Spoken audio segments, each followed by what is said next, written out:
Sveiki visi! Laive, kuris stovi uoste, ne visada yra 220 elektra. Taigi naudojame USB jungtis tam, kad pasikrauti telefonus ir kitą įrangą, kuri jums būtina kelionės jūsų metu. Laivuose būna va tokio tipo jungtis, kurios dažniausiai šviečia arba būna įjungta. Vat matote čia šviečianti. Tai tiesiog įstatote jūs savo asmeninį laidą į tą jungtį ir šitą antgaliuką jau kišatės į savo įrenginį. Gali būti tokio tipo vat jungtis paruošta.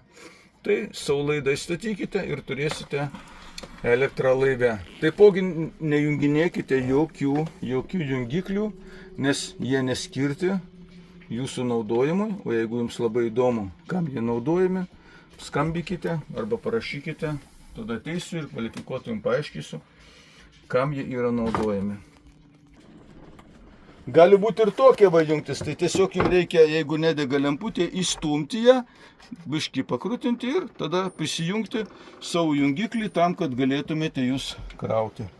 Arba čia būna prailgintuvas.